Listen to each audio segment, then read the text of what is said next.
Go ahead and get started. Thank you all for joining us today. I am Dwayne Brejak. I am the Executive Director for the Michigan chapter of NASW, and we are so thrilled that you are all here today on our session on landing a social work dream job. We'll have some tips on cover letters, resumes, salary negotiation, all those good things that you're thinking about as you approach your career search. We know that there's a mix of mostly students, but also some professionals in here as well. So welcome social workers from all across the country. This NASW Student Engagement Series is new this year, and we're so excited to be able to put on programming every month for our social work students across the country.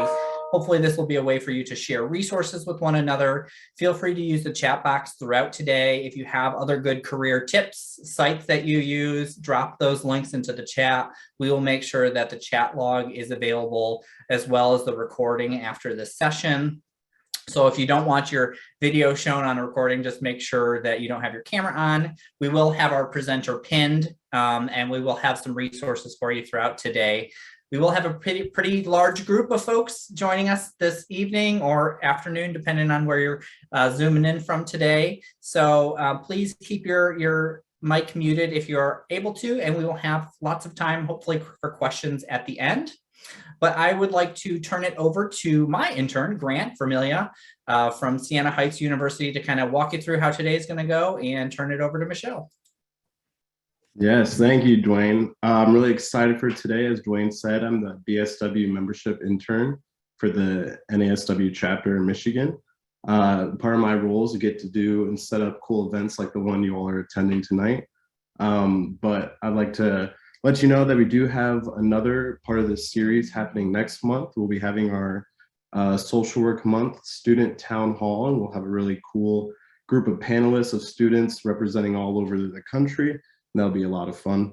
But also, like Dwayne said, I'll be collecting your questions throughout for a Q&A at the end, and helping facilitate that Q&A session as we get to it. And as the event goes on, I'll also be dropping in different little bits of resources that we have on our end as well, handouts from the speaker, and other things from NASW. With that all being said, I'll go ahead and introduce our speaker.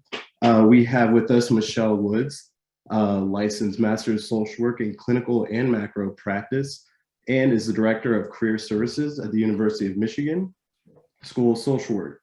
She has over 25 years of social work experience, and she oversees an office that provides professional development for students and alumni, recruitment services for employees, and the collection of alumni employment data for the school.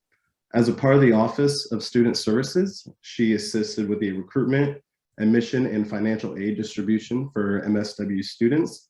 She is a member of the Career Development and Social Work Education Group, NASW, and has served as the president of the Huron Valley Association of Black Social Workers. Her professional interests include career advising for students, resume and cover letter writing, and advocating for better salaries for social work graduates. She completed her bachelor's in political science and MSW at the University of Michigan, and for several years she worked with the Michigan Department of Human Services and Child Welfare and Adult Services before returning back to the University of Michigan School of Social Work Office of Student Services. Without further ado, take it away, Michelle. Thank you for that kind introduction, and I'm so honored to be here today to talk to you all about job searching. It's near and dear to my heart and the work that I do on behalf of the profession, and I want to commend all of you for going into the field of social work. It's a field that I dearly love, and we really need you all as social workers. So thank you for coming into the field and also spending time with me tonight or later on in the day, depending on where you're at, about your job search. Hopefully I won't have a whole lot of issues with technology today. It's snowing here in Michigan, and the internet's been going in and out. So my assistants and Dwayne and everyone will help me as I go along. So I want to talk a little bit about the job market. before we talk about resumes and cover letters.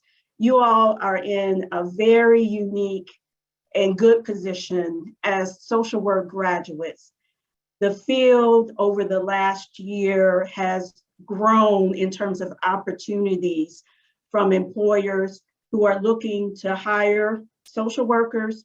They're expanding their programs. And services. There's been a lot of movement with people leaving, retiring. And so there's also a great need to replenish those positions, but also to hire for new positions, because COVID has shown that there's a great need for mental health, for social workers, for first responders, for the work that we do as social workers. So there are great opportunities out there, and this is a great time to look for jobs. That being said, COVID has pushed a lot of the recruitment and the hiring of social workers online. So there's not a lot of activity in person. Maybe that might change in the next couple of months as states have released or have changed the restrictions. But for the most part, all of the hiring has gone online. Organizations are recruiting online, they're reviewing your documents online, they're interviewing you online, and they're negotiating, hiring you and training you online before you even go in the space. So you want to keep that in mind as you embark on your job search and hiring. The other thing about everything that's been pushed online is that networking is ever more important. So learning how to network, increasing your network and abilities is ever more important. There's still about a third of our hires in new organizations that are referred through networking. And so you just want to keep that in mind as you embark on your job search. And I'm going to talk a little bit about networking in the next slides. Also, with everything, with the hiring process going online, a lot of bigger, larger organizations use application tracking systems. So the federal government, for instance, large organizations, hospital systems, will use what they call a computer to scan applications because they're getting a lot of those online. So it's ever more important for you to have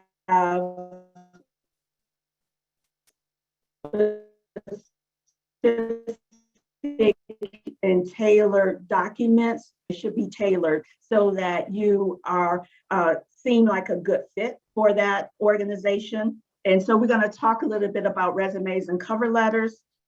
And I also want you to keep in mind that employers, even though they're getting hundreds, sometimes applications for open positions, they're only going to interview about 5 to 10 candidates for a job. They don't have a lot of time to interview, 20, 30 plus people for positions. So they are often going to have multiple levels of interviews, and they're only going to interview their top candidates, which are going to be about 5 to 10 people. So you want to make sure your documents stand out, that you stand out as a candidate in terms of interviewing. So in light of all of those changes in the job market, what are some of the things that you really should do? So as you get ready to think about what type of job that you want to have as you graduate, or if you're looking for a position you've already graduated, list what your ideal job will be or want to be. So think about what you want to do, and then start thinking about what type of experiences, skills, and knowledge and training that you've gained over the course of your academic career that has brought you close to that ideal job. And that's what we call a self-assessment. So really taking some time to think about where you want to go, and then what skills have you developed that has gotten you close to being an ideal candidate for that position. And one good way of doing that is to just scan the landscape, look at some job descriptions or postings and on Indeed.com, or you can work with your field instructor or field faculty, or at your field placement. If there's a job there that you're interested in getting after you graduate, sometimes they have sample job descriptions that you can kind of look at to get an idea of, if you're thinking about a specific position, what are some of the skills that are related to that position, so you have an idea how you compare to the job descriptions that are going to be out there for the jobs that you're interested in. So that's just a quick kind of idea about doing a self-assessment. And it's good to do that because then that will inform how you put your documents together. You know what type of position that you want to get, and then you're going to think about what skills, knowledge, and abilities you have that will get you noticed for that position, and you can really update your cover letter and your resume. Also, we're going to talk about interviewing and networking in a minute, but you want to make sure that you tailor your resume and your cover letter to each and every specific job. Even though it's a great job market out there for you as a candidate, employers want to know that they're hiring and interviewing the best candidate for the jobs that they have open. So in order for you to get noticed, to get in for an interview, you'll want to make sure that you're connecting the dots for that potential employer. So when they bring you in for an interview, or if you want to get noticed for an interview, you have really great tailored resume and cover letter. And then you also want to spend some time practicing interviewing and learning how to market yourself. So if you have peers, or at your university, if you have the ability to practice with interviewing with a faculty member, or at your field placement, having a mock interview with your field instructor, that would be a great way to kind of practice your interviewing skills and being able to communicate to a potential employer what type of skills that you have that are related to the job that you are interested in. So let's talk a little bit about networking. So because everything has gone online, employers don't know how to find you. They don't know about you. They don't know where you're at, what type of skills that you have, or what goals that you have.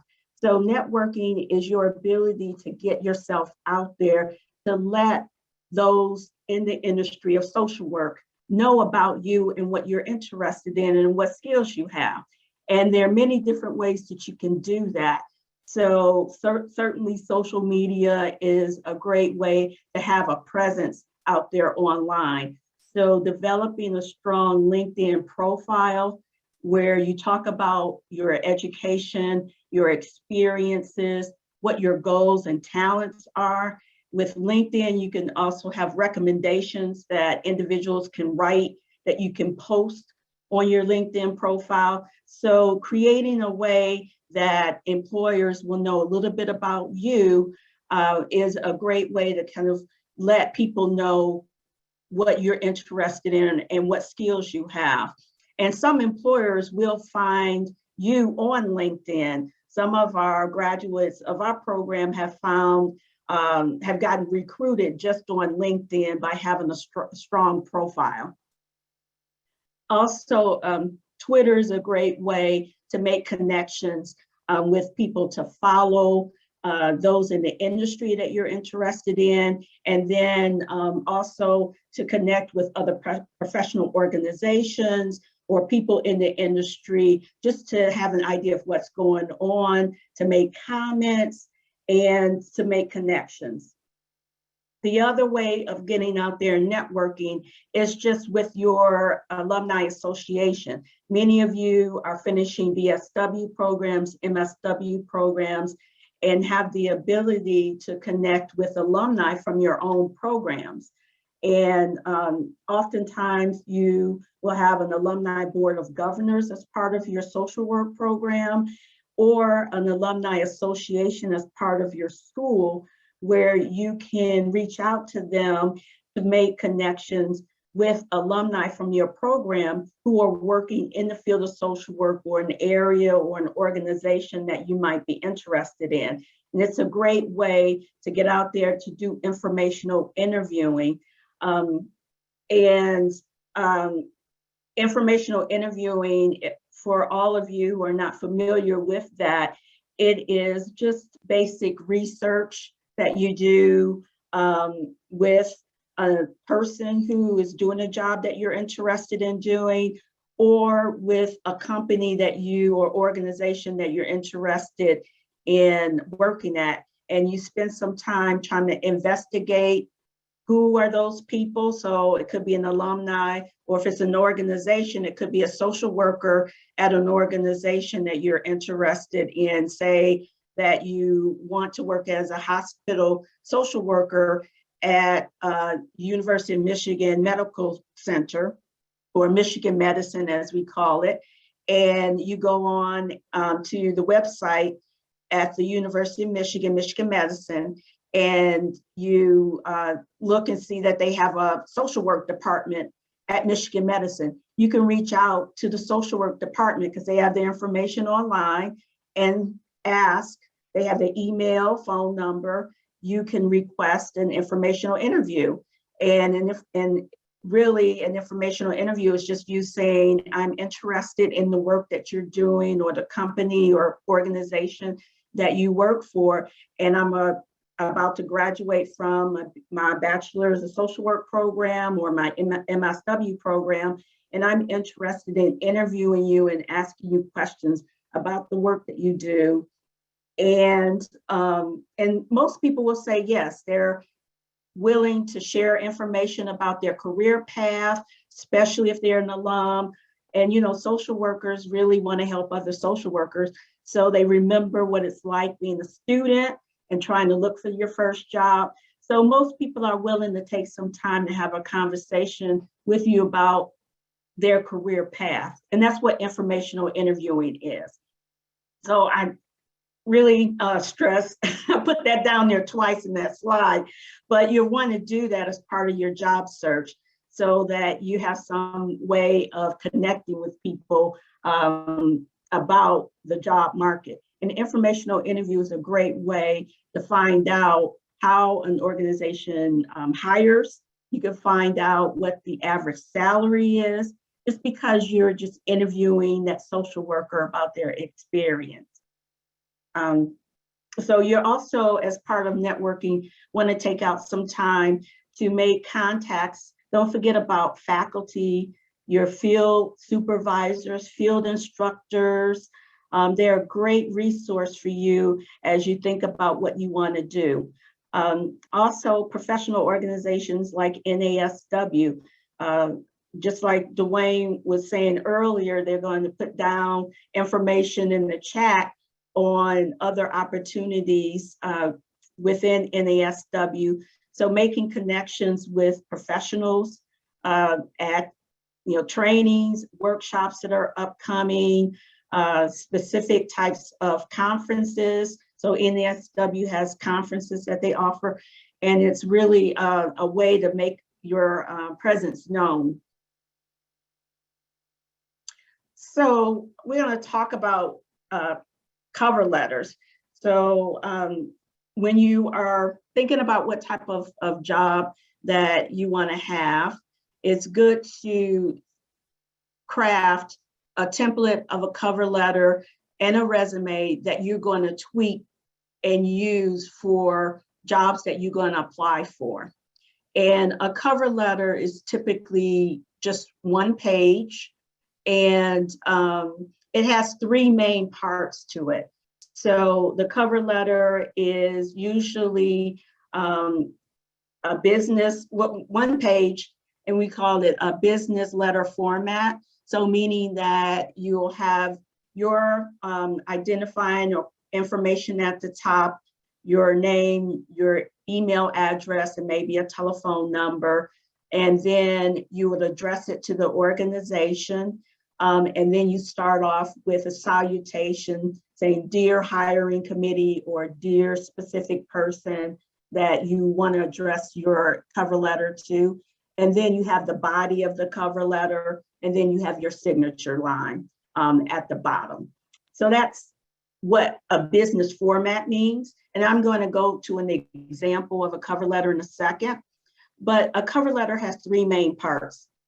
It has the beginning, after you have your salutation or you address your cover letter to a specific person or hiring committee, the first paragraph, you should start off saying, why are you sending that letter and resume? So are you applying for an open position that you found on Indeed.com?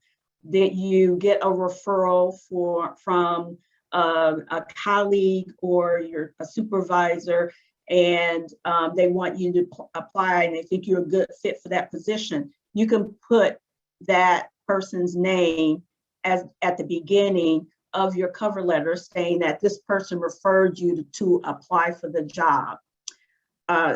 Also, you should start to talk about what appeals to you about that specific job or agency. So start to talk about, why are you interested in applying for that job? Is it your ideal job and it relates to your field placement experience? And so it's always a job that you want to do. Do you want to make a certain type of impact in a specific area of social work? And that impact is part of that agency's mission. And so you're really tied to that organization's mission, and working there allows you to make that particular type of impact. And then you start talking about, what skills do you have? So then you look at the job description and start to explain to the employer what is it about the skills that you have that are related to what they're looking for. And that's the bulk of your cover letter. And then you end your cover letter with specific action. You want the employer to call you for an interview. And so you let them know that you're available for an interview and how they can contact you to discuss how you would benefit their organization in more detail. So I'm going to go a little bit to our website for a second.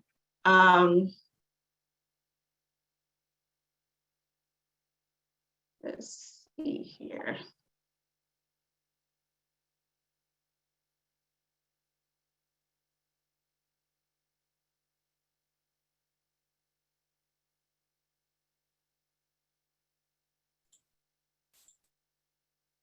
While you're bringing that up, Michelle, maybe I could just say a couple of comments about the cover letter and resume stuff. Just a couple of tips for folks, because I've been doing some hiring lately too.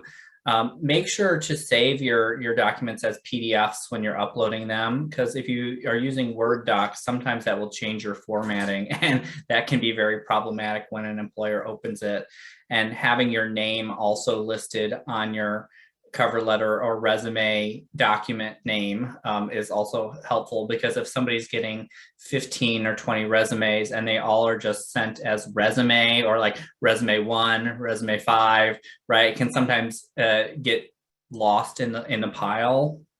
And then the last thing around there is make sure you double and triple check your cover letter, especially if you're using a template and you are kind of just switching. You shouldn't just be switching out the organization names and title. You need to be making them unique. But if you are, make sure that you're sending the right document to the right employer, because I have gotten some incorrect cover letters to applicants, and that's just not going to make you look great, even if the rest of your skills are fantastic. Right. Those are all good points. I usually tell students you should have a folder, a job search folder, and then that folder will have your cover letter template, your resume template, and then you have within that folder subfolders of different jobs that you're applying to. And in those subfolders, you have a copy of the job description, and then the resume and the cover letter for that specific job that you applied to will go with that job description, so that you'll keep it all in one place. You have it checked, definitely, so you'll see that it is the right cover letter and the resume going for that particular job description or job opening. But when you need to interview, you can go back to that folder, bring up that specific job description, that specific cover letter and resume that you sent to that employer, so that you will be reminded, one, what information you sent for that particular job and what that job is about. Because oftentimes job postings will go down off the online or off an organization's website after 2 or 3 weeks. And then you're applying for multiple positions. And sometimes it's hard to keep track of what information you sent where. So having those specific copies that are tailored for one job helps you keep track.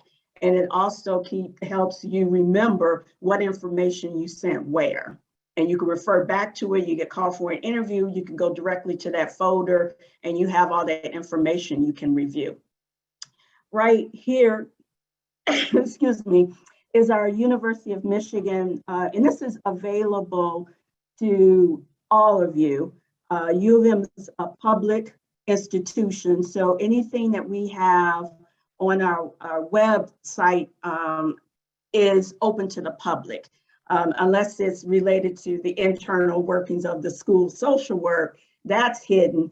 But for the most part, a lot of our information is open to you. So we have a job bulletin where we post jobs, mostly in Michigan, but we get jobs from DC, New York, Boston that we post there. But I wanted to go to our job search resources or job preparation section. And we have information about resumes, cover letters, networking, job searching, interviewing. But if you go to cover letters here, and then we have some examples of cover letters, tailoring the cover letter is really important.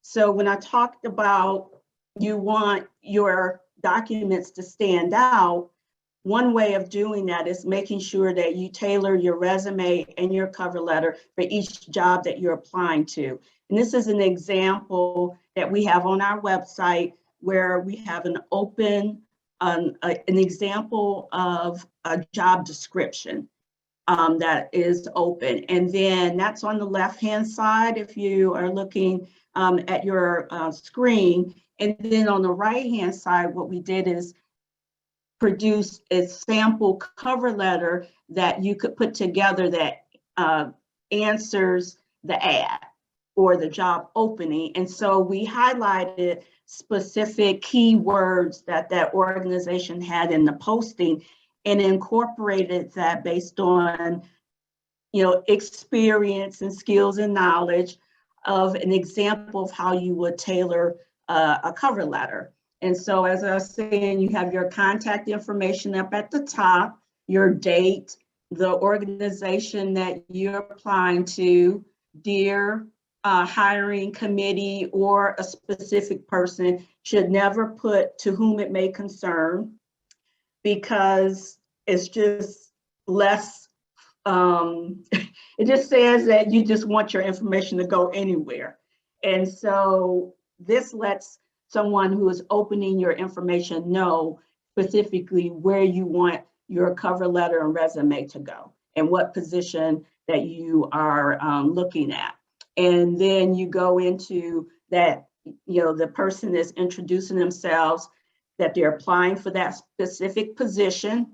And then they start talking about, what skills that they have that's related, and then how to contact them. So I want all of you, to use this. Feel free to browse our website and get as much information, and use this as a way to kind of tailor or think about tailoring your cover letter. So we also have just a sample of a cover letter right here. We call them cover letter building blocks, and it kind of goes over in wording exactly what I talked about, the different paragraphs, what to do as an introduction paragraph, your body of your paragraph, providing evidence like your skills, and your conclusion. Okay, so let's go back to the presentation. And we're going to talk about resumes. So one of the things that you want to do, you never want to send a resume without a cover letter, because your cover letter introduces your resume. And if someone gets a resume without a cover letter, they have no idea what job you're applying for, and what to do with your resume. So you definitely want to always send your cover letter with your resume. And typically a resume is a broad overview of your knowledge, education, your skills, and your experiences. It's not a detailed document. And so typically for those who have less than 10 years of experience, and that includes if you are, recent BSW, or you've been out in the field for a little bit, and you're making a transition into the field of social work. If you have less than 10 years of experience kind of overall, then you're looking at 1 to 2 page max for your resume. Most employers do not have a lot of time to review detailed documents.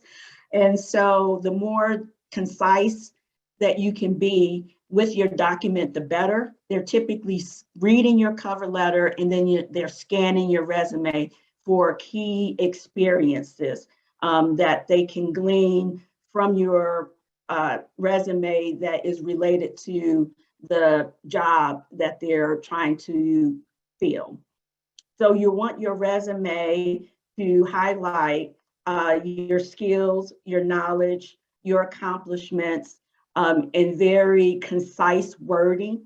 Typically, your resume should have strong verbs. And we're going to go to part of the University of Michigan's website where we have information about creating strong bullet points, using strong verbs. So we're going to do that in a second. Your resume should have what we call real life examples and experiences. So when you think about what type of job that you want to have and what skills that you have, you should think about kind of what have you done in your field placement that you're proud of?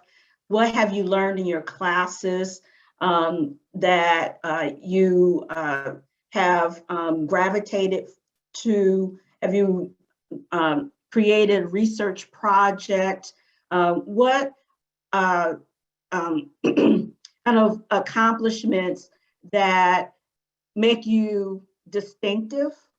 So you want to make sure that that's highlighted on your resume, as well as it relates to the jobs that you're interested in. And so when we say real life experiences, those are unique to you. You don't want to give the employer what you think they want to know or embellish. You want to be authentic, but you also want to make sure that you are not downplaying what you do bring to an organization. So I know that sometimes can be a fine line, but you want to make sure that it's based on you, because you're going to talk about those experiences when you get to your interview, and then the employer is going to ask you about it. So you want to make sure that you can articulate it well, and that you are competent in terms of what you put on your resume. Your resume also should be very clear. We're reviewing looking at your cover letter, but we're glancing at your resume in a pile of other applicants. So you want to make sure that your resume is very clear format, and that when Dwayne was talking about that is edited and you want to proofread it again and again and have someone else look at it, because sometimes when you're looking at your own stuff, you miss things. And so you want to have someone, a second person or a third person review your documents before you hand them in. And when we talk about a clear format, there are many different templates out there. And so in social work, we don't have a specific template that we prefer as a industry over another. And so if you have a template that you find that you like, and you want to replicate that, you can certainly do that with social work, as long as it's easy to read. And when we talk about headings, a lot of times your resume will have specific headings like education. It could have volunteer experience, social work related clinical experience, or administrative experience, evaluation experience. If there are specific headings that you want to highlight, everything up under that heading should make sense. So when I see education, then when I look up under that heading, I should see different degrees that you've gotten. I should see information about where you got those degrees. Everything up under a heading should make sense of why it's up under that heading. So the other question that I get a lot is about personal information. And sometimes personal information might be relevant. And I usually instruct students to really think about how it would benefit their resume to have that information on. So if you have, you're a marathoner and you run a lot and you've raised a lot of money on behalf of an organization, that might give the employer a different view. It's personal, but it gives them a different view about you and some of the outside activities that you might do, or it tells them a little bit about you and your character. But say that you like to knit. That may not be as a hobby. That may not be relevant to an organization. And so does that really add value to your resume? You only have so much space and you're trying to put your best foot forward. So that's important information about you, but maybe not on the resume. Maybe you can talk about that in the interview when they ask you about self-care, for instance. And you want to make sure that your resume is tailored. We're going to go to some resume examples in a second. So I'm gonna go back out of here. And any questions that are coming up, Dwayne, or as I go to U of M's website? One question kind of relating to resumes and things right now. How do you feel about that objectives tagline or beginning section of a resume, or how do you have recommendations on having it or how to tailor it the best way? Excellent question. I forgot to add that on. So when you go to our social work webpage where I had the information about the cover letter, we have some information about resumes there too. And one of the questions that we do get a lot is about objectives. And our advice is to leave the objective off. So as we've seen that more and more organizations feel that an objective is just a waste of space.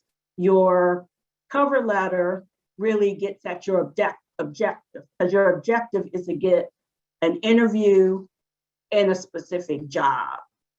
And so your cover letter is answering your objectives. Now, some people will use that space that is used for an objective if they're applying for a type of job that is a non-traditional social work job. And so you want to highlight social work skills that you have that are related. For instance, if you are trying to get a job as a data analyst, for instance, at a consulting firm, and you have a macro social work background, you might have a what we call a professional summary of skills at the top, or information about you that relates to the skills that you've developed, to give that person or employer a summary of your skills that are related to the job, because you don't want them just to see social work and then think you're not qualified for the position because it's not a traditional social work position. So people have gotten rid of the objective and use that space for either highlighting skills that are very unique or just leaving it off and using their cover letter.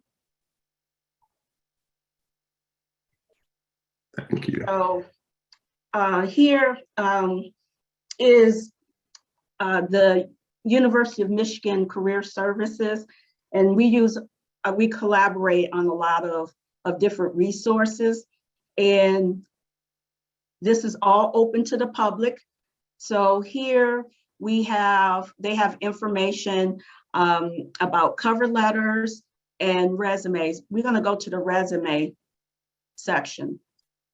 They have so much good information that we use here. So they have an overview of what a resume is. They have, similar to our website, information on formatting your resume, kind of what the different categories or headings or main headings that you can put on your resume, information about formatting as well, using bullet points instead of paragraphs. So that's the other question that I get about resumes being too wordy. Using paragraphs sometimes will drown the reviewer in information. It's just too much for them to digest in a short period of time. And so you want to use bullet points instead of paragraphs in your resume, because they just don't have enough time to get into reading that much detailed information about you. And so you want to make sure it's concise, it's clear, and that it's in bullet point form in terms of when you are listing your accomplishments and your experiences. And the other thing here is they have a video on how to create really great bullet points. And so you want to look at that or listen to it and on your own time, because it teaches you how to be very specific. For instance, here it says, say that you want to talk about your interpersonal skills as a clinician. And so one of the examples here says, developed interpersonal skills. Well, that is not very specific, right? It's not a strong bullet point, but the other bullet point at the bottom here, it says develop interpersonal skills by facilitating cross-cultural conversations with teens and community members. So you're talking about how you developed those interpersonal skills, and you're giving them more concise information. And that's a strong bullet point. So it teaches you how to do that. excuse me, my voice. Also, when I talked about application tracking systems, organizations that use computers to scan resumes and cover letters, gives you some detailed highlights and tips on creating documents that will get you through those tracking systems. Some templates here. And then this is what I absolutely love, action verbs. So each bullet point has to start off with a strong action verb, and you want to make sure you do that. And this helps you get an idea of different action verbs that you can use to make your bullet points stronger. And not embellishing, but just making sure that you are stating, not underplaying what you've accomplished. Because a lot of times as students, you tend to be a little bit shy about your accomplishments because you're new to the field, but you all have done some incredible things in your field placements, and you made a great difference in field. You've made a great difference on your college campus as student leaders. Some of you have worked your way through school, so you come in with experience, and sometimes you leave those off by having very weak verbs. So you might say you you helped. Well, helped instead of you might have created something, and so developed. Creating and develop is a lot stronger than just saying I helped, right?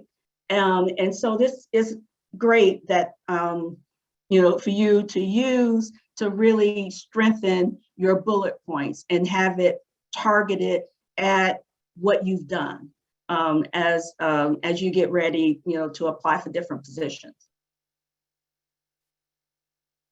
So they have tons of them. And so all of this is open to anyone. You don't have to have any type of specific password or anything. So any questions about resumes before we go on to salary? Because that was the other topic that I was asked to talk about. There are a few. Do you want to have the resume questions right now, or just a few of them? Yeah, I think we have a few of them, and then we can move on to salary. Wonderful. One question I do have is, we have a question from someone that said, career gaps or careers outside of social work, should I list them, or how can I list them? So sometimes if you have a career outside of social work, there may be transferable skills that you have developed and experiences that are related to social work. So on your particular resume, you might have your social work related experiences at the top, and then you might have other experiences, either work related or volunteer, at the bottom. And so those are a way that you can kind of display other jobs that might be relevant, and especially if you don't want to have a large gap in your work history on your resume. So that's a way to have them, but in different parts of your resume. If you do have if you do have some gaps, sometimes what we've had some of our students do is on your resume, you can list what the gap was about. For instance, I was working with one of our non-traditional students who had took 5-6 years off of work to stay at home with her children. And so we just listed that we had her resume was chronological, meaning that her most recent experiences were listed at the top, and then went into her past. But when we got to that particular part of chronological where she had that 5-year gap, we just put in the resume that she had taken off time to raise her family. And it was fine. Other people have listed that information as part of their cover letter story. So what's unique about them, they may say that in their cover letter that they had a career in another area and decided based on some experience that they may have had or interest to go and pursue a career in social work. And so they're combining experiences from that career and the new one that they're trying to embark on in social work. So they talk about that is unique to their experience in their cover letter. And some people put in the cover letter as well that they took time off to raise a family and now they're finishing their degree in social work and want to apply for this job. So those are some examples how people use that. Thank you. This is one that's come in a couple different forms. So maybe the best way to say it, how do you tailor, okay, we'll go this one first. So specifically for macro social workers or those applicants, how would you, or what would you recommend including in resumes and cover letters to help employees understand what they're trained to do? That is the summary example that I talked about on the resume is good for that. So making sure that one, in your cover letter, that you're incorporating the lingo that macro organization or non-traditional organization uses for their job, and incorporating that lingo in your cover letter and your resume so that you are using the same types of language with the skills that you have as a macro social worker. So that helps them understand that you have the type of skills that they're looking for. For instance, we had one of our graduates who went on to work for Mathematica, which is a consulting firm that does a lot of evaluation, and they hire a lot of individuals. They do a lot of health research, health evaluation. So they hire a lot of people with masters in public health. And so some of our social workers have gotten jobs there because they've talked about like health policy or health research. They've used those type of lingo that organization uses, data analysis, and evaluation certainly has certain standards and professional standards. And so they looked at that language and was able to use our social work language in the same way to help them understand that we as a social worker have certain values that are similar to evaluators. And we also do research, policy. So it's using that lingo in your documents. Another question about kind of tailoring something that you might have done before. So if you've done work around outreach, educational, social media campaign and strategies, kind of like the graphics that come with that, or explaining that work in general, how do you compile a portfolio and how do you like show that to a potential employer? So you said graphics? Maybe work that revolves around creating graphics, or just work in general that include doing outreach, educational, social media campaigns, social media strategies, Sure. and putting that all into kind of a portfolio. What's the best way to do that, and then present that? Okay. So if they're talking about an electronic portfolio, okay. So one thing about social work that we have strong skills at is communication and engagement, right?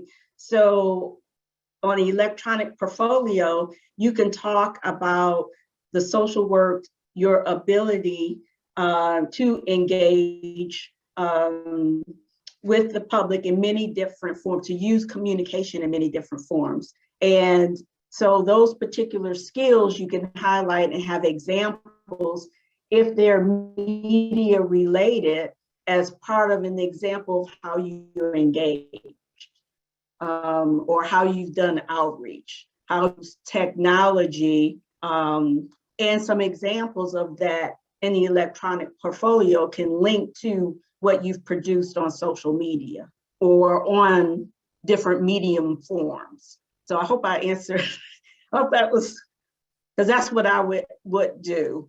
That's what I think it was. Yeah. So having those links.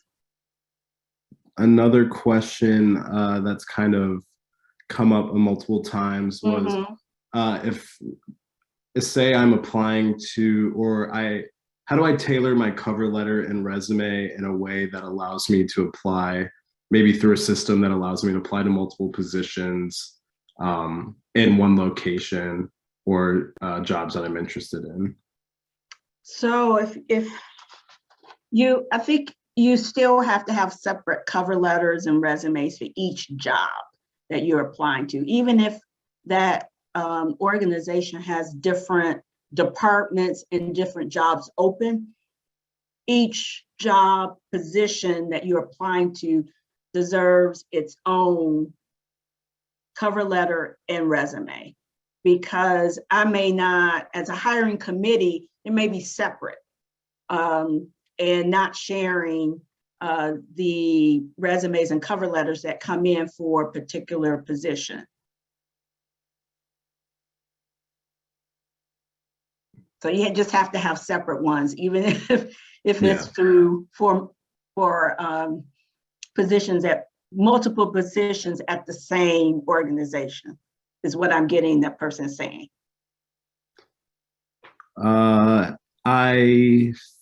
So say someone has just passed an exam, but there's more steps to take, or in the process of completing an exam or some sort of like license requirement or what have you.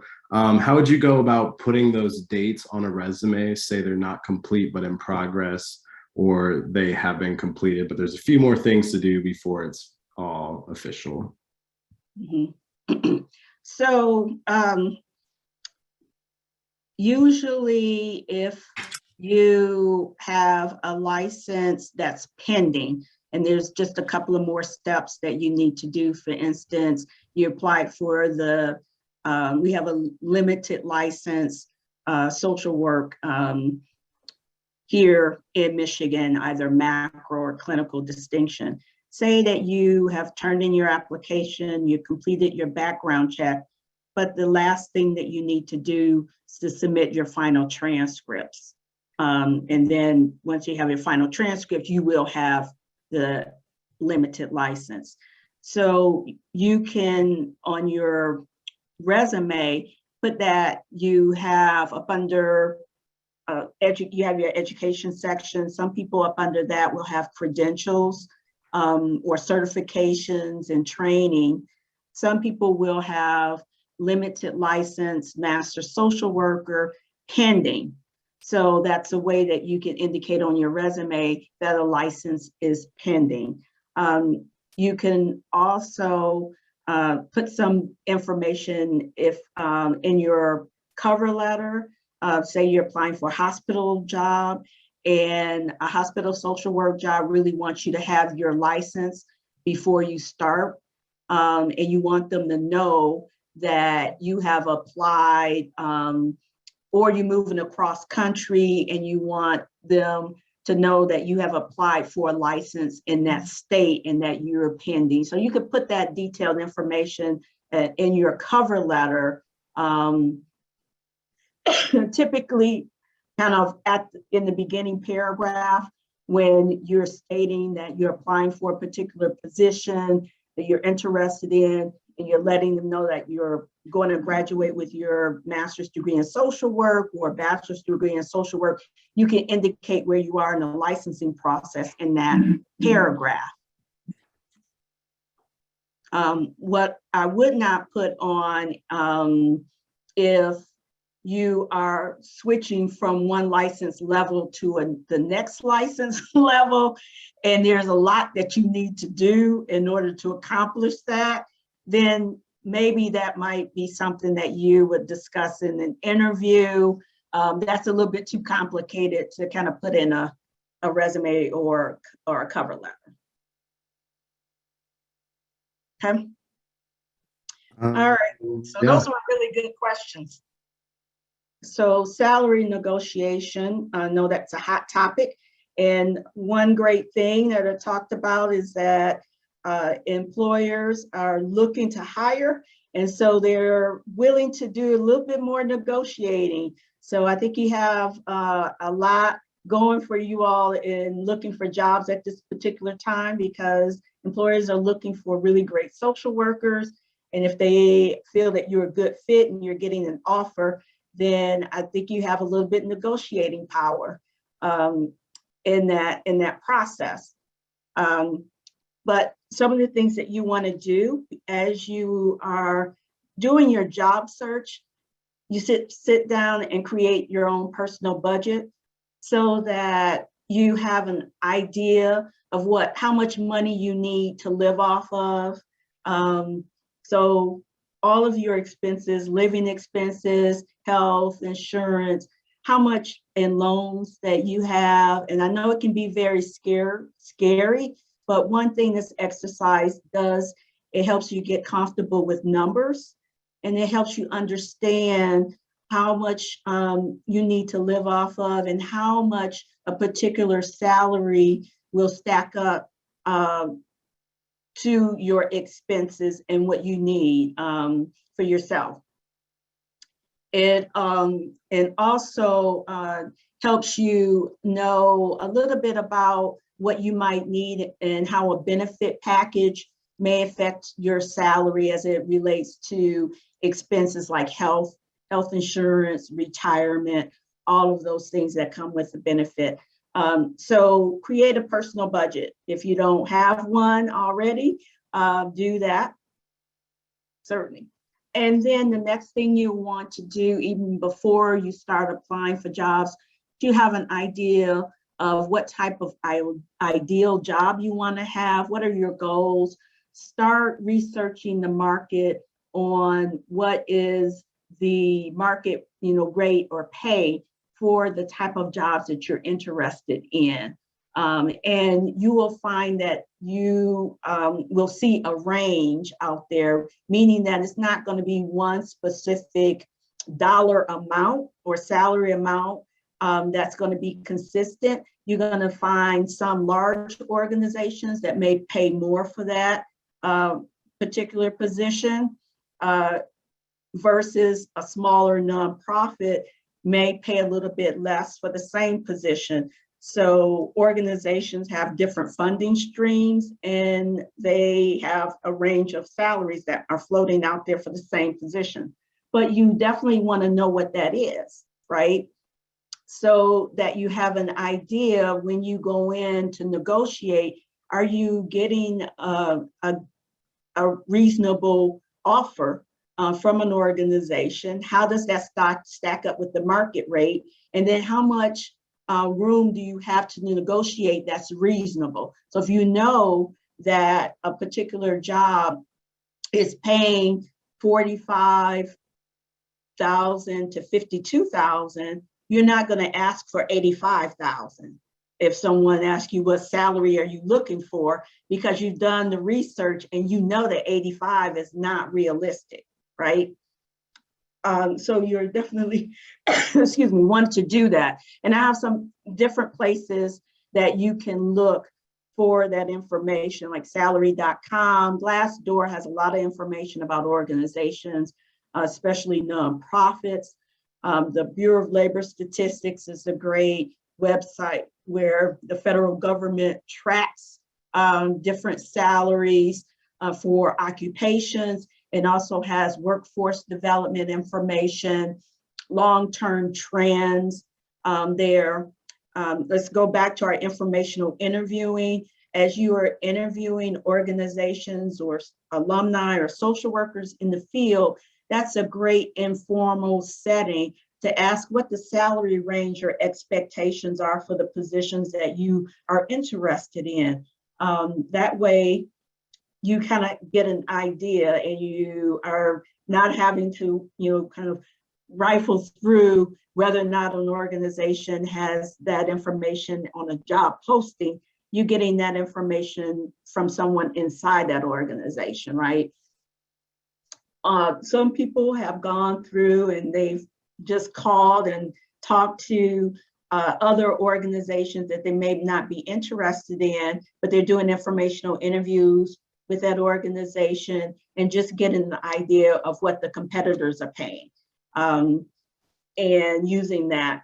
Certainly having discussions with your field supervisor. A lot of times they will share a particular job posting with you, job description from their HR department, having a conversation with the HR department about the salary range for the positions that they have at your field placement that are similar to what you're interested in. So that'll give you some background information. And you want to do that research before you start applying for jobs.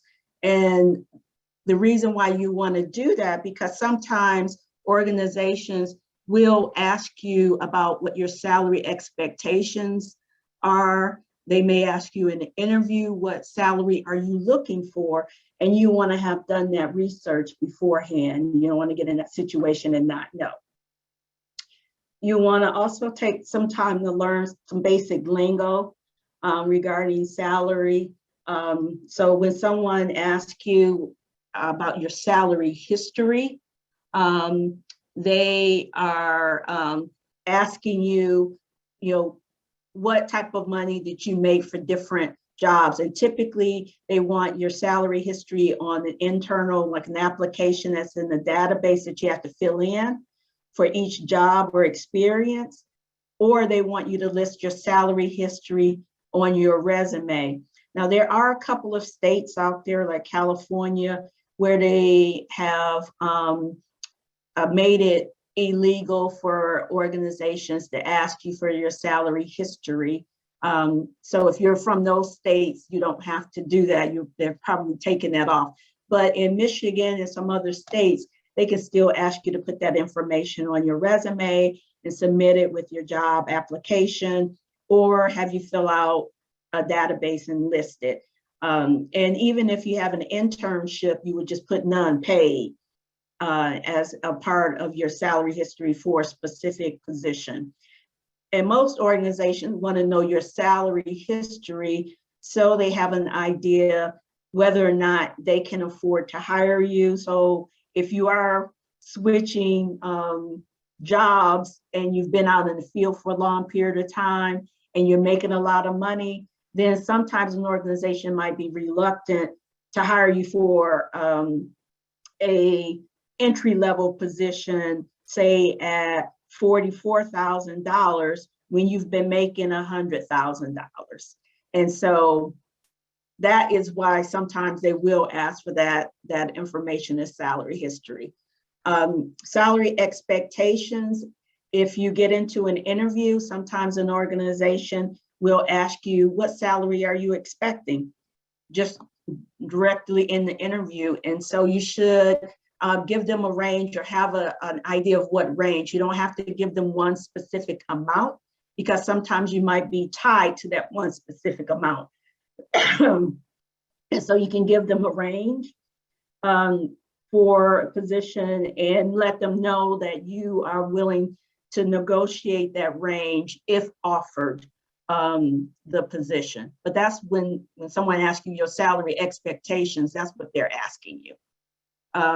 And so base salary is what salary you're getting offered for a particular job. So when you get hired and they say, we want to hire you for this clinical position, and we want to offer you $53,000. That's your base salary. Your net salary is your take-home pay. So that's important to be able to kind of guess and figure out. Your take-home pay is after taxes, after deductions of your benefits like retirement, medical, dental, all of that. That's your take-home pay or your net salary. And then, of course, your benefit package includes all those extras or not extras that come with your base salary. So most organizations will have some type of benefit package unless they're hiring you as a outside consultant or a temporary consultant type job. But most will have some type of benefit package that includes medical or dental, or it might include certain type of retirement. It may include professional training, or what we call professional development money, flexible spending accounts that you can use for deductions, child care expenses that you might have. You might be able to put those in the flexible spending account. So all of those things kind of help with your net salary, right? So the other thing to keep in mind with salary negotiation is that you should not negotiate a salary unless you've been offered the position.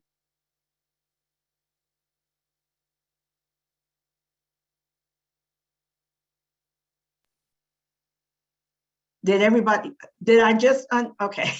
So, okay.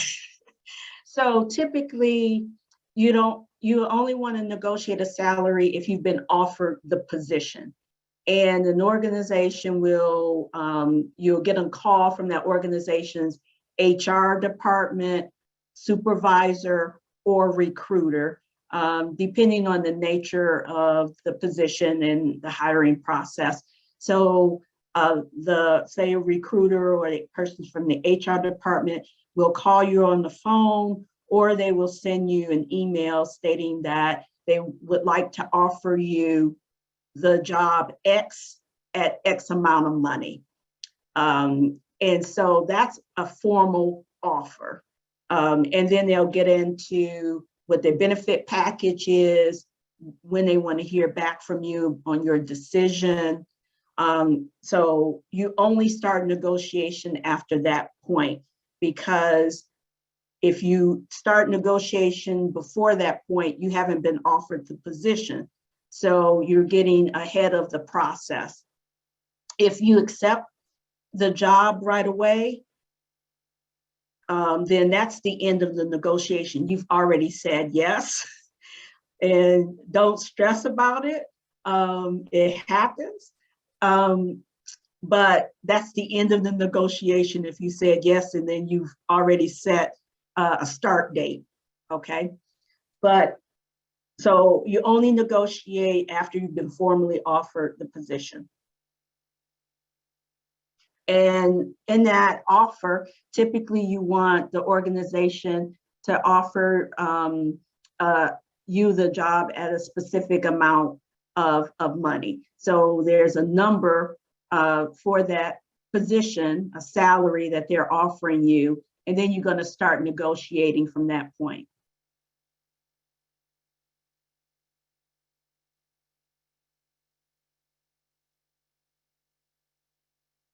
Okay, so once you've been offered the position, then you want to take a deep breath and thank them for the offer, and then ask for time to review it.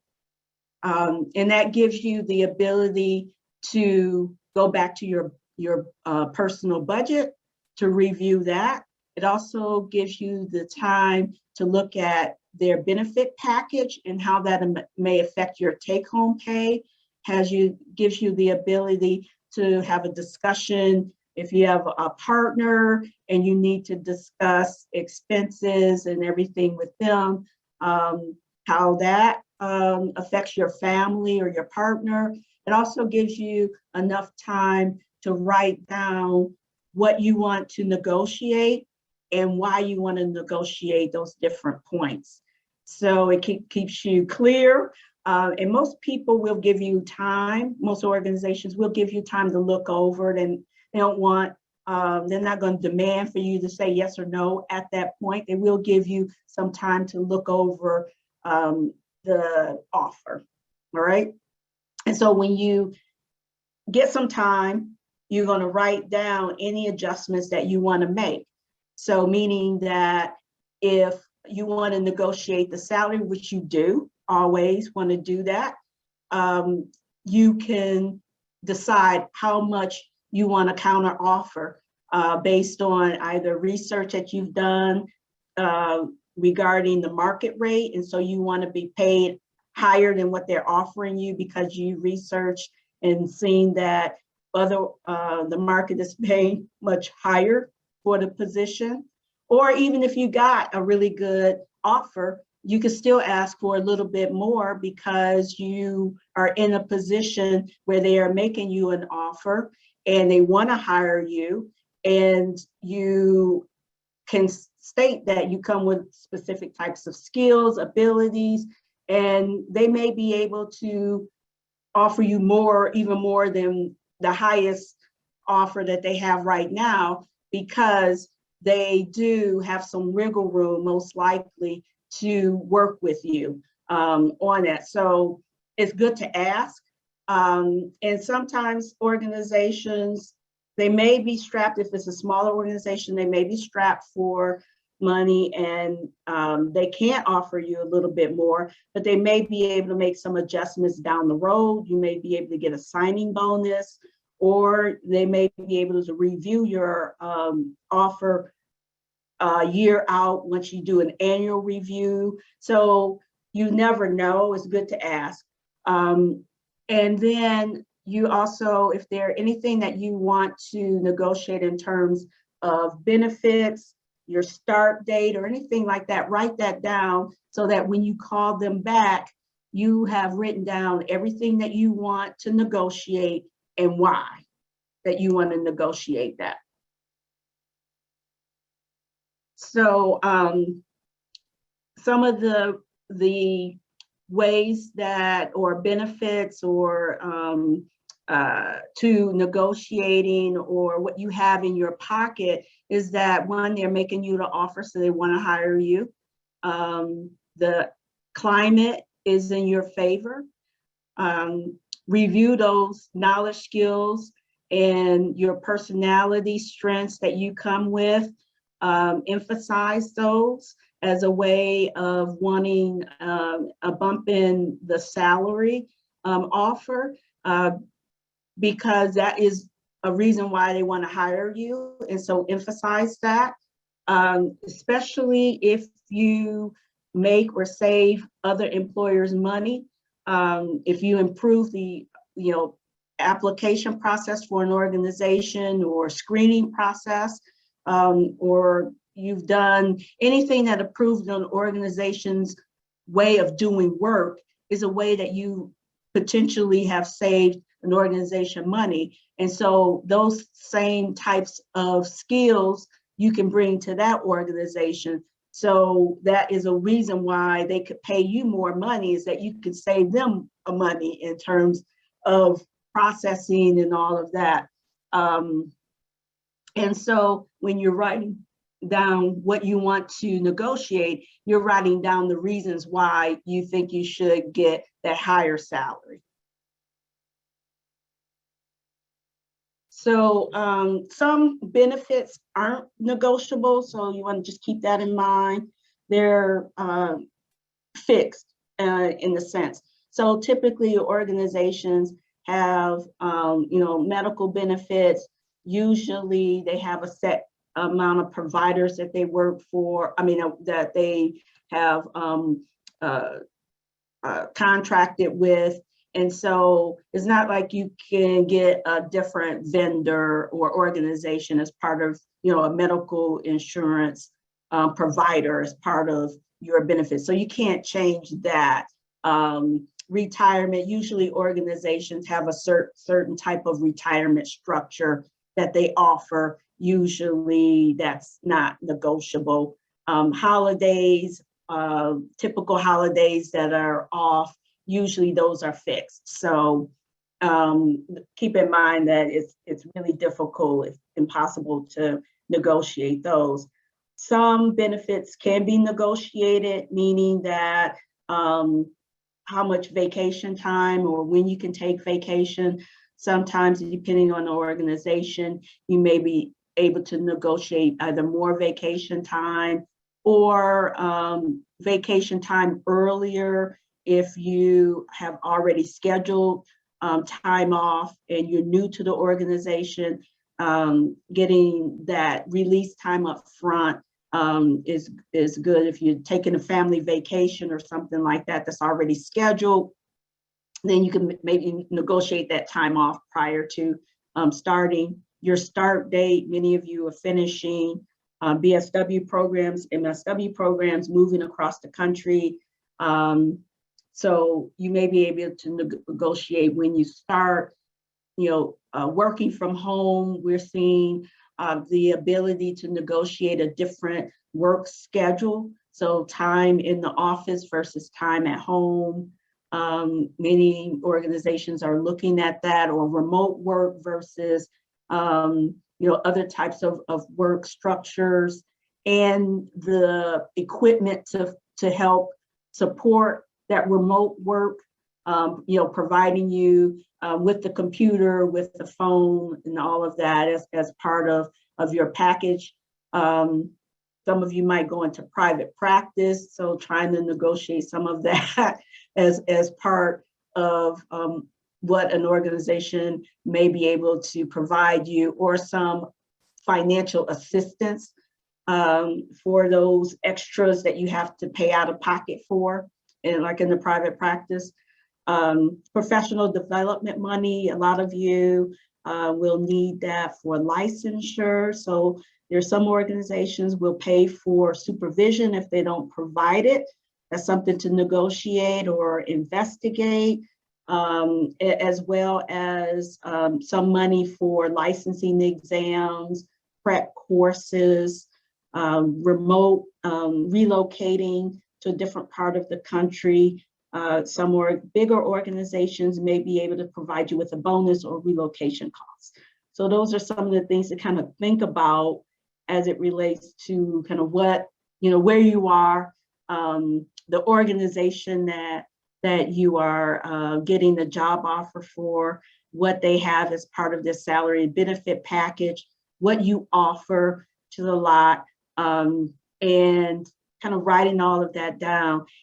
And one thing to think about is, in the nonprofit world, you're not taking away money from services because you're negotiating. A lot of times social workers think that, and employers, nonprofit employers, have a set amount of money that they have for salaries, and they may have a range that they will pay for that salary and benefits.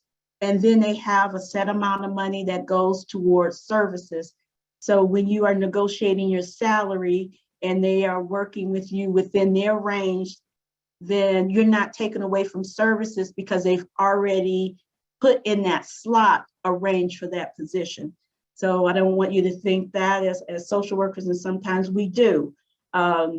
Be patient with negotiating, be enthusiastic about it, and you're not doing something that's unusual, that's out of the ordinary and not common with the job search. So it's just part of doing business. If you are uncomfortable with negotiating, maybe if things kind of open up, go to a couple of farmers market, flea markets, and have practice on, negotiating with someone informally just to get a hang of it. And excuse me, make sure that when an organization does come back with an offer, that you make a decision at that point. Most of these nonprofits are not going to go back back and forth many different times.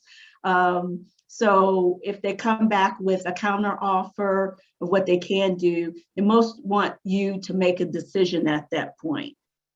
So you want to make sure you're decisive and then get everything in writing. If you've negotiated a higher salary, a different start date, anything, make sure that they follow it up in writing, because anything can happen between a point of an offer and when you start, and you want to make sure that it's on file for what you've negotiated.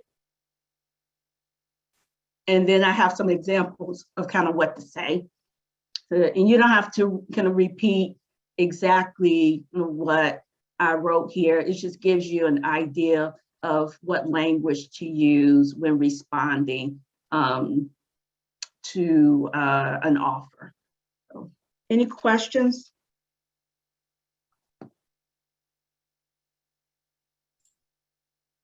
Michelle, that's been great so far. We definitely have some questions, lots of conversations in the chat about the salary negotiation piece, and it is tricky. And, you know, the piece of advice I would also just echo is make sure you're really looking at that whole benefit package, especially if you're working at maybe a less funded organization, because sometimes that benefit package really can make a huge difference. And there's a lot of things that have expanded since COVID, like paying for cell phone bills or a technology budget, or, you know, internet reimbursement, all of those things that make it a little bit better than if especially if the salary is a little bit lower. One of the comments also from Vanessa was bringing up maternity and paternity leave. You know, that's an important thing to be talking about. And then a couple of just questions about sign-on bonuses or bonuses. Is that something that you can negotiate for if it's not listed? And same thing with a relocation fee. If that's not listed in a job description, is that something that you would generally try to negotiate in? Yes, you could certainly do that. Say an organization comes back and they made you an offer and you made them a counter offer for more salary, and they checked and they're not able to increase it. Maybe they've given you the highest salary, when they say a range for a position, maybe they gave you the highest range they can possibly give you. And then when they went back to check, there's no more money within that range to give you. And so, excuse me, they may say that, and you may at that point ask about a bonus instead. And that may be a different pot of money that they may be able, it's like a one-time, might be $500, it might be $1,000 that they may be able to give you in lieu of bumping your salary at that point. And so you can ask if they're not able to work with you in terms of a salary increase, you can ask, well, what about a signing bonus, a one-time signing bonus? Is that something that you're able to offer? They may, and some organizations have done that in lieu of a salary. So you can certainly inquire. The same with relocation costs, indicating they know that you might be moving from, New York to California. And so asking any type of funding that you can use to help with relocation costs, and just inquiring about it and seeing if they're able to go back and find a pot of money for that. Great, thank you. And I know we are getting to the end of our time, so folks have to drop off. We again really thank you for joining. We did drop an evaluation into the chat, so please let us know if you've got thoughts about future webinars, but maybe we can just have a few other questions if you've got a couple of extra minutes, Michelle. Yes, definitely. Okay, so one of the questions that is asked a couple of times is, when do you recommend folks start applying and sending in resumes as it relates to their graduation date? Sure. So I can tell you a little bit about our experiences at U of M and what we get back from our alumni survey. And we conduct a alumni survey for recent graduates when they're about 8 months post graduation, just to get an idea of what their experience.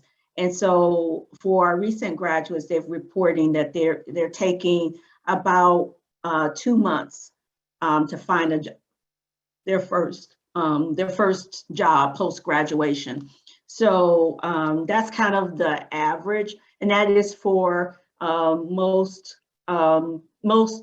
middle size nonprofit organizations. So your typical nonprofit organization, 3 months maybe, or 4 for large organizations or federal government. It takes a little bit longer to get through the system with the federal government. Or going across country to work at, say, a large medical center as a medical social worker. Sometimes it takes a little bit longer to go through the system for those large bureaucracies, but that's the more bigger ones. But on average, it's about 2 months that most of our folks are reporting. And that makes sense because usually you have two or 3 weeks for a job posting to be out there, 2 weeks usually, a week of reviewing the postings that come in. They may have 1 to 2 levels of interviewing. So that's going to be a couple of weeks or so. So you're looking at about 2 months to go through the whole process, right? Yeah. And with that, for folks who are still in school and are starting to apply for jobs, what are some tips on how they should phrase their cover letters or their resumes since they don't have a license yet? So you can indicate that you have applied for the license in that particular state and that you will finish the process pending graduation. So you can kind of indicate where you are. And some people have put in, they will pursue licensure in a state if they're offered a position. And so I've seen it, people put both in their cover letter and it's been fine. Because most organizations know that it might take a little bit for you to get your license in a state because you have to have your final transcripts. So if they're hiring a lot of social workers or have hired social workers, they kind of know a little bit about what the process is, that it may take a little bit. Yeah, and the only other thing I would say to that is sometimes you can be just transparent in your cover letter. If it is a couple of months out from graduation, saying, I'm graduating from X university in May, I have applied for my license by the time I'm in this role, right? Because there are employers that won't interview you until you have those letters, especially on the clinical side.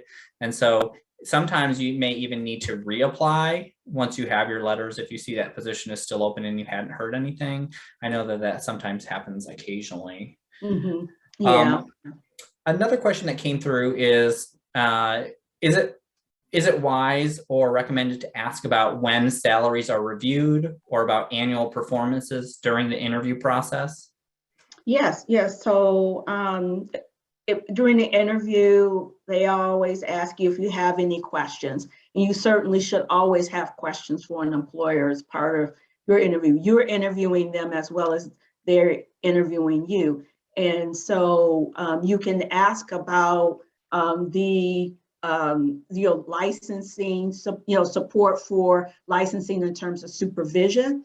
You can ask about professional development opportunities, advancements within the organization. What does the review process look like for how are annual reviews conducted? What are metrics, are expectations? Sorry, my voice keeps going out. What are expectations in terms of employer annual reviews and goals? So all of those things you can ask aspects of the job, because you want to be successful in that job, and it lets you know what you're going to be evaluated on. So those are excellent questions to ask during the point as it relates to how you're going to be evaluated in your performance, any challenges that the organization's facing that you should know about, that you can help with. All of those things are really helpful during the interview. Yeah, and having questions ready is really critical. And remember that you might go through multiple rounds of interviews for a job. Right, and so having multiple sets of questions ready, even if it's a second or a third interview, sometimes it really doesn't feel like you have anything else left to ask. But that's when you can sometimes dig into the agency culture, which is really important. If you're going to accept a position too, you want to make sure that it's a fit. You know, what's the turnover in this job look like?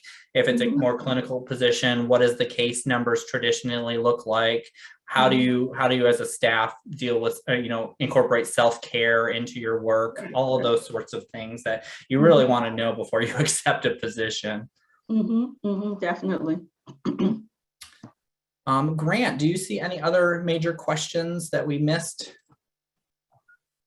No, I was actually going through and I was seeing you were taking them all off my list. So I think most of them, or at least the ones I've touched on a lot, or brought up a lot, have been touched on. One that I did see that I think we kind of talked about in one way, but not this way. We see a lot of positions in the social work space that may not require a license or licensure. If I am licensed, how might licensure be negotiated, or how should I bring up how this impacts, or how what's your recommendation for bringing it up? Okay, so I think in that case, at least from some of the experience of our graduates, if a position doesn't require a license, then when you are asking questions, you could talk about what your goals are, that you are interested in obtaining licensure, especially if it's macro and an organization doesn't have someone there to supervise you. You can talk about how beneficial it is to have that license as a credential for either for their organization. Sometimes organizations value professional development credentials of their employees. So you could talk about that as a long-term goal, and maybe negotiating what type of financial assistance they may be able, if you're offered the job, may be able to provide you with licensure. And then some of our graduates have waited until they got hired in to a job. We have one person who's at the VA hospital who does a lot of research, and she's on a research team, a department where they're mostly PhDs and individuals who have masters in public health. She's the only social worker on the research team. And so she negotiated, when she went in for her annual review, she talked about her professional development. They value additional credentials. The VA and the federal government, the more credentials you get, the more that you can get a bump in your salary. And so she talked about that as part of her profession. As social work, it's important for social workers to have that credential as part of her identity. And so they were able, she was able to get some support because it is her professional development plan, right? And there was one last question that I think is a good one to make sure we cover. So on your cover letter and resume, how can you address a gap in employment if there was personal health issues or being a caregiver to someone else?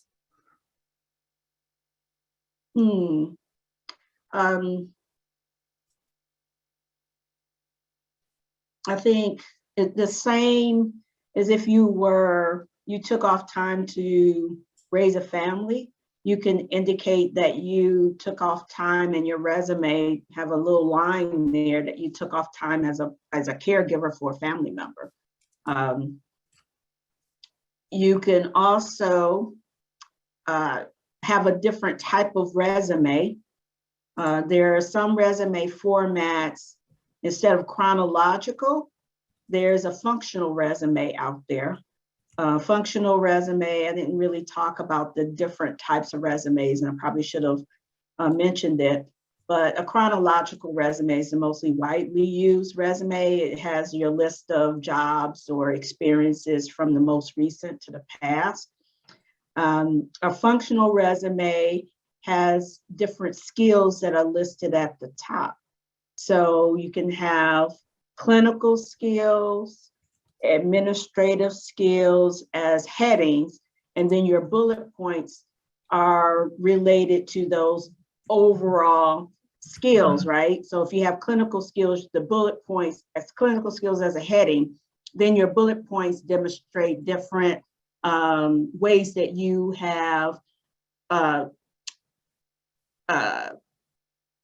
learned or practiced your clinical background. So, and then there's not a listing of chronologically different jobs that you had. You have some jobs listed at the bottom that are most relevant for that position. And it's called a functional resume, and that might fit better if you have a lot of gaps, or if you have a big change in the type of experience or jobs that you've had, and you're new to the field of social work, and you don't have chronologically a lot of experiences that's related to social work that's relevant. And some people use the functional format because it really focuses on the skills and less of the chronological order of the jobs that you have.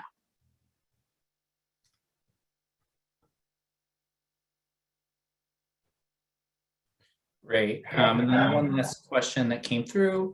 If you're applying for a substance use treatment clinical position and are personally in recovery, should you indicate that on your resume? So that gets to that personal information that may not be as relevant or useful in the application process. So I would say leave that detailed information if you want to talk about that for your interview. And there's some organizations where if you have that type of experience, it's an advantage, I would say, or because you can identify with the clients of the population that they're working with, and they value the firsthand experiences that you had with that particular background. And some people lead with that in the interview when someone asks you, tell me a little bit about yourself, and it's substance abuse treatment facility, they may say, because a lot of the people within that organization have similar backgrounds. So, but I would kind of save that for an interview, depending on the type of organization that you're applying to. I would not put that detailed information on a cover letter or a resume, because one, I think it distracts from your skills and education in a way that may not be as beneficial. I think it's too personal for that level. All right. I hope that makes sense. I think so. Yeah, I hope everyone was listening to this conversation. It's really great information and a lot of good resources that have been flown in and out of the chat. So just want to thank you very much, Michelle, for doing this for us. I'm sure the round of applause is going about the Zoom call right now. One last thing, a reminder for next month, Social Work Month, we have a student town hall, which will be this part of this student engagement series. So I recommend looking out for that. I am also dropping again the link to our survey in the chat. You know how we feel about surveys and evaluations over here in the social work world. So please help us figure out how to do this better and as we keep going. So thank you all very much. Thank you. And thank you. This was a pleasure, presenting, and certainly use our resources on our website. And my email address is there. So if you have any questions that you want to email me in the future, certainly reach out to me. Thanks, Michelle, and everyone in Michigan. Stay safe in the snow tonight. Yes, bye, definitely. everyone. Bye-bye. All right, bye-bye.